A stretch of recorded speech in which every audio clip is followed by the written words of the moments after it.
Hey everyone, before we begin our meeting, I invite you to use the QR code on the screen in front of you to sign in and enter for our door prizes. This lets us know that you watched our video and that you can give us some feedback. Thanks, and now we'll begin our annual meetings. Hi, I'm Lori Walton, interim principal this year at Pelham Elementary School. I'm so excited to welcome you to the 2020-2021 school year. We know that this year has been full of challenges and changes. However, here at PES, we are excited about the new things that are happening on our campus. As you can see, we are starting to occupy our new space in our beautifully remodeled building. We are so thankful that we are able to partner with you and your family as we try to work to make this school year one of the most memorable ones your child will experience. If there is any way that we can help you, we ask that you please just let us know. Reach out to your child's teacher, to us as an administrative team, anything that we can do to help you partner with us. Our theme this school year is Be the Light, and it is our greatest hope that we will not only be a light in our school, but also that we will be able to take the light of our school out into the community. Thank you. Hey everybody, welcome again to our Title I annual meeting. As we go through the information on the slides, if there's ever anything we can help you with or clarify some information for you, don't hesitate to get in touch with us in the Office of Teaching and Learning. That's 294-8715, or get in touch with Miss Cindy Smith. She can provide you some extra help if you need it with any of the things we talk about here. So we'll begin by talking about what is Title I. You know that Title I was originally a part of the Elementary and Secondary Act of 1965. And when ESSA, Every Student Succeeds Act, was created a few years ago, it continued to certify Title I. ESSA is what replaced No Child Left Behind.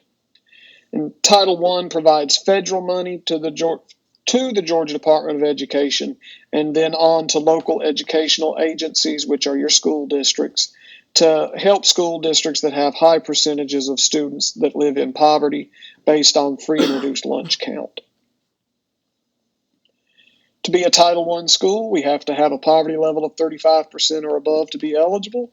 We have to use programs and materials that have been proven to work with students who are similar to what we serve.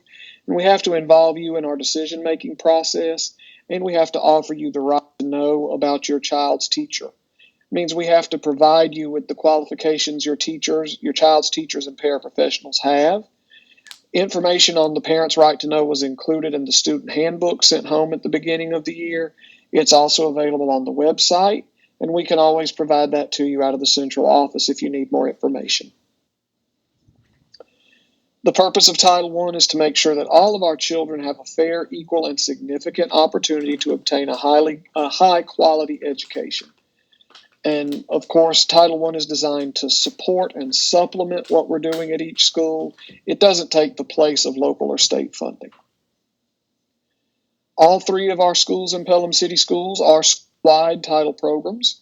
And basically that just means that based on the free and reduced lunch count, enough students at each school qualify that all students in the school can benefit from the funds provided through Title I.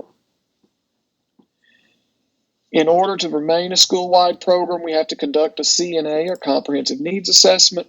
We have to identify and commit to some specific goals.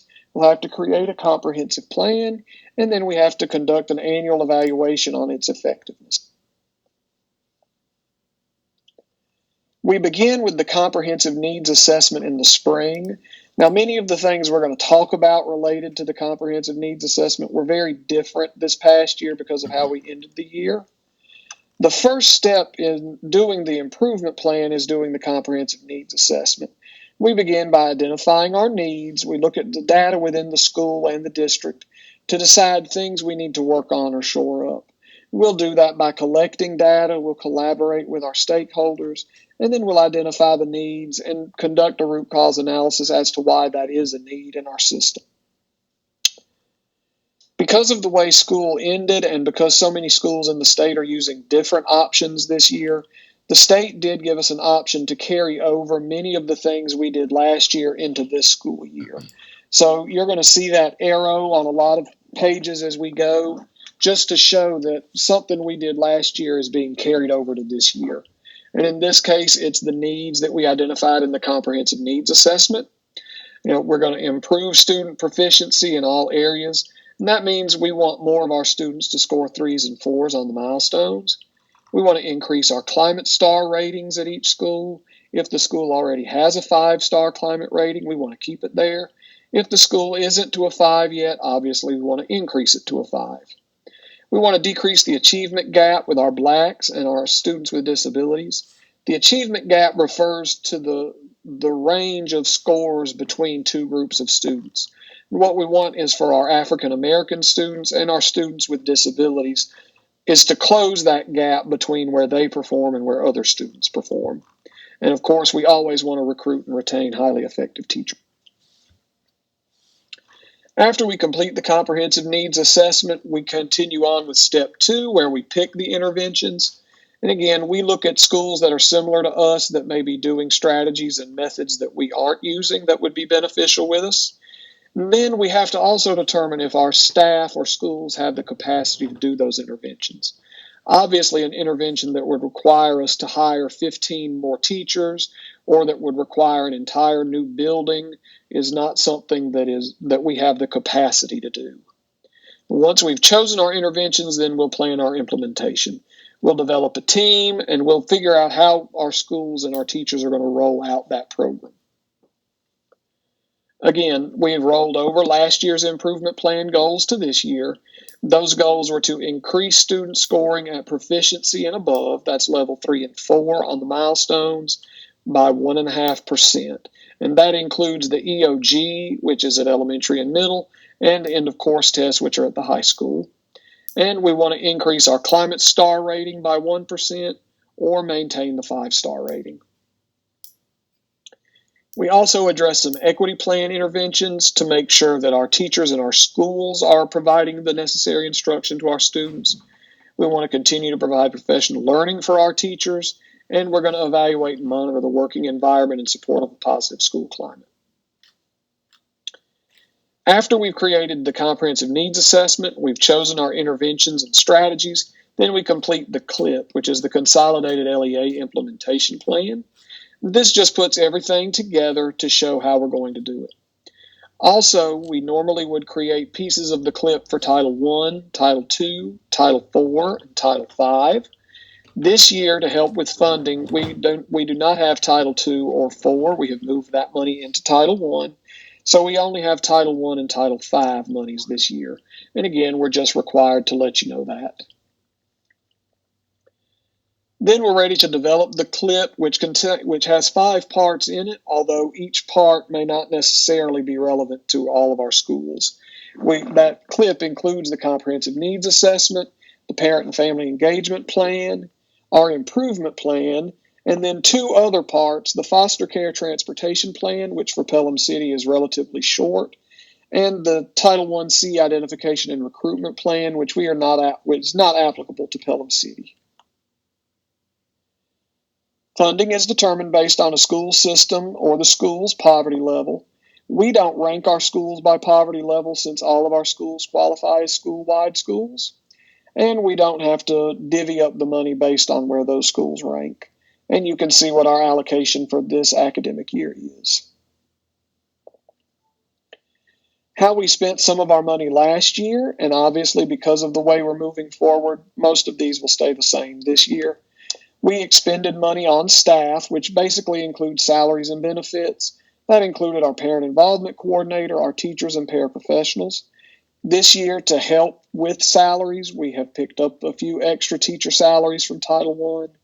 We also pay for parent involvement activities, software, some instructional resources and supplies, after school and summer school programs if they're scheduled this year, depending on how things are, professional learning technology, and any consultants we may have in the building. We do all this, of course, with ESSA, which ties everything into the CCRPI, the College and Career Ready Performance Index, which we know last year there was no CCRPI, and this year DOE has yet to tell us exactly what the CCRPI will look like. We're required to give you your intra-district transfer options. Because Pelham City Schools only has one elementary, one middle, and one high school, there is no intra-district transfer option because a student from Pelham Elementary School cannot transfer to another elementary school in Pelham. If you ever have a federal programs complaint, the complaint procedures are found on our website. They were also available in the student handbook that was sent home on the first day. And if you need further guidance, you can call us at the central office and we'll help you out with that. Part of Title I is also homeless children and youth through the McKinney-Vento Act. Miss Cindy Smith is our homeless children and youth coordinator or liaison, and your counselors at each school also serve as the school points of contact for homeless children and youth. Of course, we know that homeless doesn't necessarily mean living on the street. Homeless children and youth can be anyone who does not have an adequate fixed nighttime residence. Could be somebody that's doubled up. They may be living in a trailer park or an RV park, in a hotel or a motel, in a shelter, or if they've been abandoned at a hospital. We do have some opportunity to provide some assistance to these families. It's not monetary assistance, but if you feel like your family has entered into a homeless situation, talk to the counselor at your school or get in touch with Miss Cindy Smith and we'll see how we can help you out. Parent involvement also falls under Title I. Miss Cindy Smith is our parent family engagement coordinator. She'll be happy to help you with anything that you need as far as being involved in our schools or if you're interested in volunteering. Of course, right now, like everything else, that looks very different because we are not having a lot of extra people in our schools. But there are still some opportunities for you to help. You received the parent involvement plan in your handbook at the beginning of the year. This year, we took the opportunity to consolidate our school district and school level plans into one plan. So you did not receive two of them this year. You only received the district version of the parent engagement plan. That's also available on our school website, in the front lobbies of each school, at the main office here at the board, and we give it out at any face-to-face Title I meetings we have. Once Miss Cindy gets moved back into her new resource center at the elementary school, they'll be available there as well. This is just the sample front page of the parent and family engagement plan. As I said, this year we did not do school plans. Something else you also received at the beginning of the year was the School Parent Compact. Shows some ways that you can help your child at home. These are divided up by grade level in grades K through or pre-K through 8, and then there's one for the high school. Miss Cindy also runs the Parent Update Remind. The codes for each remind are here. If you have not joined the Remind for your student school, I encourage you to. Miss Cindy keeps you up to date with a lot of goings on at the school and things that you may need that can help your child out. Again, getting involved this year is going to look a little different because we don't have as many outside people in our schools as we have in the past, especially as it relates to volunteers. We are hopefully at some point going to get back into face-to-face parent chats and parent academies. We will be offering some virtual parent workshops in the next month or so. Volunteering, we will need to work with you, so contact Miss Cindy if you're interested in volunteering to see how we can work that out. Any surveys we send home, we would love for you to be honest on them. We may not always like hearing it, but we need to hear it so that we can improve. Schedule parent and teacher conferences. Many of our teachers are scheduling virtual conferences and phone conferences. They'll do FaceTime, anything they need to talk to you about their student. You can also use the resource room at each school. The elementary resource room is still under construction, but will be done within the next week or so. And at the middle and high school, those are available as well. Ask your child's teacher questions about not just their behavior, but their academic growth as well. Our feedback form is always open. If you're interested in providing feedback, we would love to have it. It's along the federal programs link on the website, and you can see where that's located on the list. And finally, as always, we want you to participate in your child's education, and we want you to be a part of Pelham City Schools. On this slide, you can see all of the contact information for us at the Department of Teaching and Learning, as well as Miss Cindy's number and the principals at each school. If there's ever anything we can do to help you, always let us know. We'll be more than glad to do whatever we can for you. As always, we're so glad that you chose to be a part of Pelham City Schools. We are the system of choice in Southwest Georgia, and let us know if we can do anything for you.